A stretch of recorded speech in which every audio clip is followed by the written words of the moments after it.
Hey everyone, been super busy, but I just wanted to give you guys an update. So I'm just gonna do a really informal look around through the garden and I'll kind of narrate things that are going on.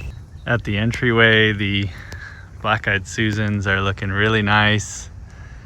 And then this is a perennial native honeysuckle, so not the invasive one.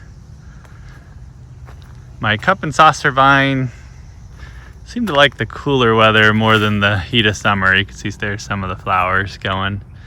Kale doing amazing. Actually haven't had to put any BT on it or anything because the birds are basically taking care of all of the cabbage worms. Love this little corridor here. You can see the amaranth over here. Cone flowers, kind of popped some zinnias in there. The cleome or spider flowers are doing awesome. That's a pristine apple tree.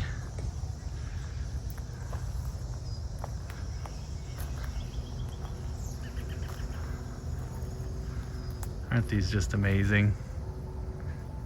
Annuals, but they self-seed every year. Down here, this bed has our eggplant.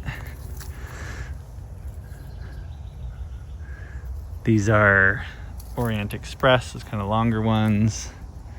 And then you can probably see a few of these guys down here. These are kind of the more traditional shaped ones. Those are Thanos. All of our tomatillos doing really good. The two varieties we grew are Toma Verde and Poncho. The Toma Verde are these ones. They're a little bit smaller, but they've been super prolific. One of the things that's nice about tomatillos is they just sort of fall to the ground when they're ready and they tend to stay good, unlike tomatoes. These little plants right here, this is Thai basil. This is the Emerald Towers. It's just pretty amazing how it just continues to grow and grow and grow without bolting. Mostly feeding the critters with these, but these are ground cherries. I do steal a few every once in a while. That one just fell right off. They're kind of similar to tomatillos, to be honest. But here's one right here. See if I can get it to focus on that. But basically they are in that little skin there and they're super sweet. Yum. Got purple hyacinth bean climbing up there. Over here in this corner, that's my Enterprise apple that I've done a few pruning videos on. Kind of a mixed bed here, but a lot of winter squash kind of come through here. I think these are Waltham, which is kind of our go-to winter squash there. And then these other ones over here, kind of a different shape, a little bit more blocky. You can see these smaller ones. That's a variety called Block Party. You can see we got a lot of winter squash. Nice to have things that store well. This is where the peas were. Transitioned that to pole beans. Into the tomatoes. You can see just how big those are getting. That's a 10-foot pole there, so we're about 10 feet tall. This one's Buffalo Sun. You can see that color there. This Belgium giant heirloom has been really nice, very prolific for an heirloom. And then of course, really, really love the Berkeley tie-dye. I'll come around on this side for that, just so you can see kind of that purple. That one's not quite right, but that really interesting striation there. In here, I can't remember what that one is. Oh, that one's a Cherokee Carbon. It's kind of like a Cherokee Purple. Super prolific. I'm not sure if you can see how many tomatoes are on there. Mr. Stripey, it's an heirloom. I think there's a semi-ripe one in here. Maybe starting to get a little bit of disease. I gotta get in there. And then this one is a Brandy Boy. So you can see the potato leaves on that. Coming over here, look at these onions. So these are the Ailsa Craig onions. They're ready to harvest now, but I mean, look at that onion. It is huge. It's like a baby's head. You can see a few more. These ones you can tell not quite ready to harvest when their stalks are still upright, but then when they kind of flop over like that. Just look at the size of that onion there. Wow. Now the other onions, as you saw in the other video, a little bit of bolting, but still a pretty decent number of onions in here. These are all pretty good size onions. To be honest, I'm a little late picking these. These are medium day length. So that's one of the projects I'll be doing this weekend. Under the netting, we got our second sowing of summer squash, Kefren, and Golden Glory zucchini. And then these are acorn squash. These are 110 days to maturity, so they will be ready more in the fall. A few beds that are relatively sparse, just to get ready for fall planting, which we've already started our fall brassicas indoors. One of the things you can see, these sunflowers look a little ratty, but if you look there, you can see just how much of the sunflower has been eaten. We've been watching all the goldfinches and everything come in here and eat. Peppers. We filmed a video on how we grow peppers, and I'm editing that right now, so we'll get that up, but these are doing really, really well. Look at this one in here. This is a heatless habanero. It's a sweet habanero. Just look at how many peppers are in there. Wow. This one over here, San Joaquin hybrid. So it's a jalapeno. Let me see if I can show you how many are in here. It's just insane how much fruit is in this one tiny plant. It's just all fruit here. Is that picking up on the camera? Look at all that. Crazy. Some projects, getting the strawberries, kind of some of the paths back under control, and then just right here, I recently spent a lot of energy finally getting my paths back for my raspberries, and just recently got a tiller. Actually, I generally don't use a tiller, but I'm going to start tilling the pathways to just keep those raspberries from coming in there. But the later season raspberries are starting to get close here. Luckily, all of our bee friends are pollinating for us. Over here, I just recently put a fence around the corn.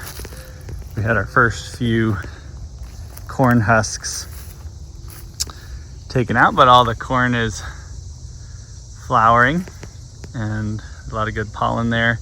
You want to plant corn all in one stand because it's wind pollinated. And then I've been charging my solar powered electric fence. I'm going to put that up to keep the raccoons from coming in, but you can see some of the tassels going in there. Still have one of the original squash, so somehow hasn't been killed by squash vine borer. This one is Kefren. Don't know if there's any. I don't see any squash vine borer damage yet. We did have Golden Glory over here. I replaced that with beets. That one actually I think just broke in the wind. Got the asparagus all up there. And then all the determinate paste tomato. These are all grown in straw.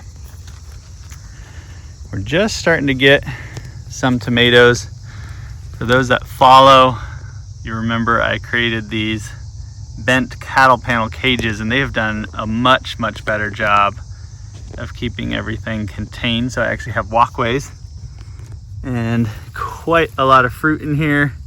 You can see we're just getting into that ripe fruit, and that means it's gonna start a cascade of canning season, much to Hilary's chagrin. Because these are determinate tomatoes, they tend to produce a lot of their fruit all at once. Right in here, potatoes are ready to harvest. They've been ready, honestly, for a little bit, but you can see there's a nice purple Viking potato there. Cover that back up so it doesn't get hit by the sun. So I will be harvesting all these potatoes, and then since I got that tiller, I'll probably just till this and do maybe a buckwheat cover crop, or possibly a really short season sunflower. I did that last year and it worked well. Sun golds we've been eating every day, just super prolific. I mean, look at all that fruit.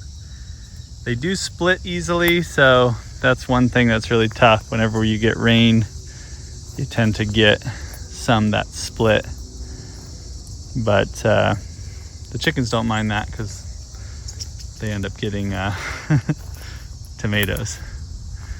My little wall of zinnias.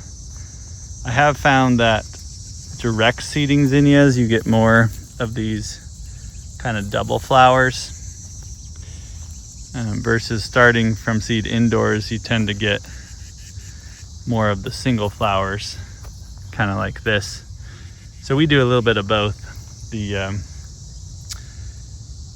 early ones, nice to get a few zinnias early, so we start a few indoors. This one is called a dark star tomato. Really nice looking plant, looks super healthy.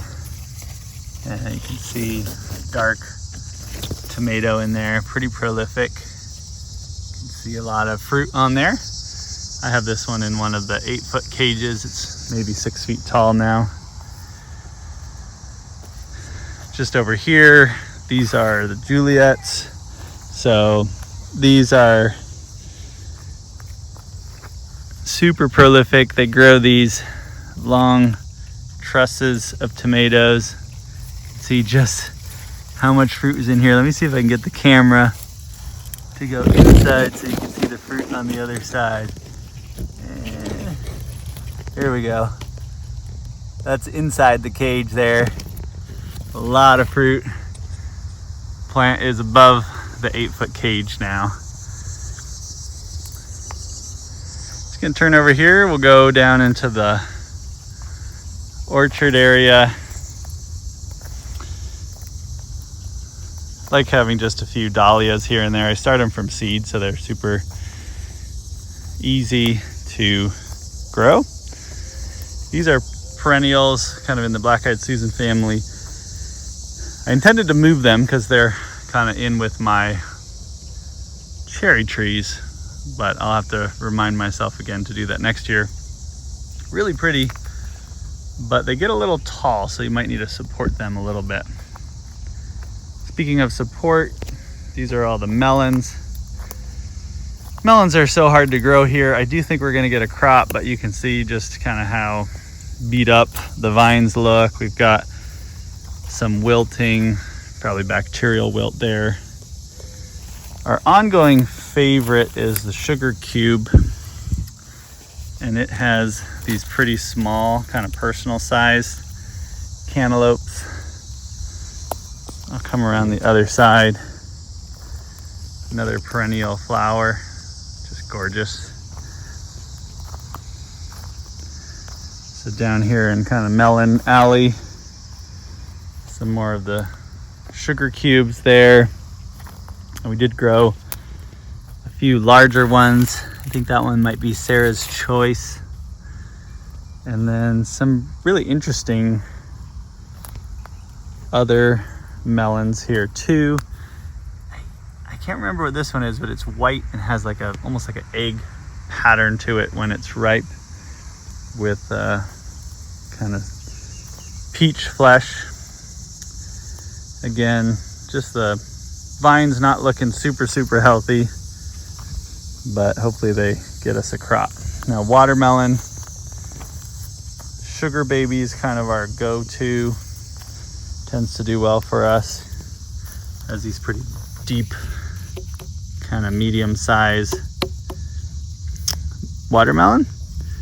And one of the things we look for is the curl next to where the melon comes off. If that starts browning, the watermelon might be ready, but I think we still have a little bit of time there.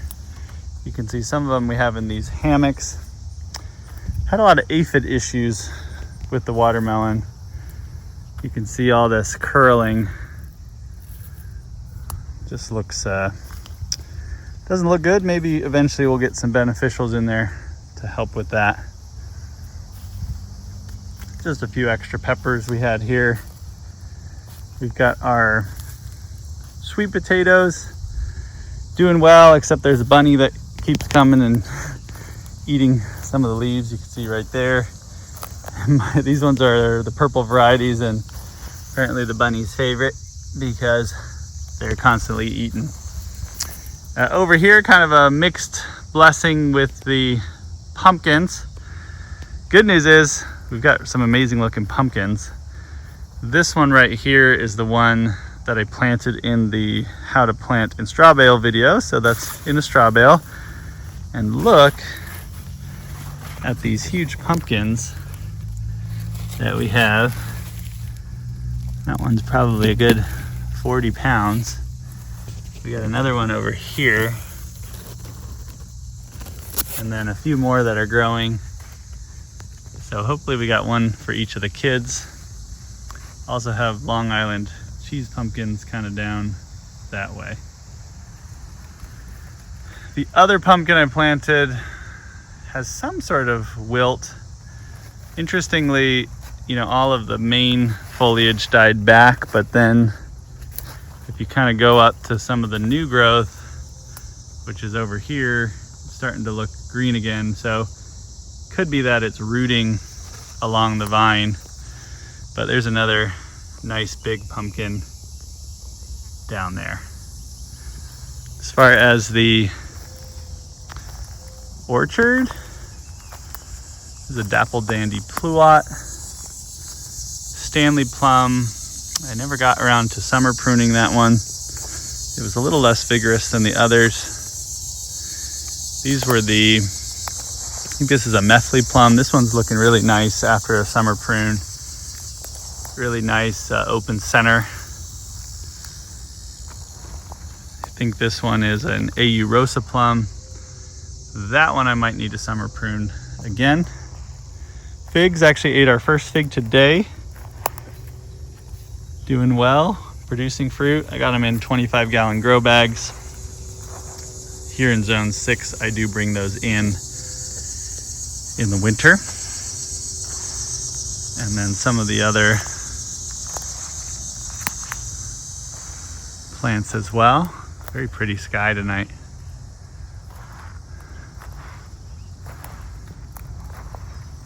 I think this melon is called a torpedo melon.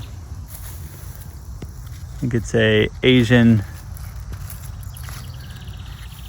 or Korean melon, but you can see also looks like some sort of wilt there. Well, that's about it for just a little walkthrough tour. Hope you guys enjoyed it. I wanted to give just an update on how the garden was doing, but it's been so busy, I didn't have time to do a more edited video. Some apples coming in. And I'll turn this camera around and sign off here. Hope you guys enjoyed that sort of impromptu, unmanicured Friday after a long work week tour.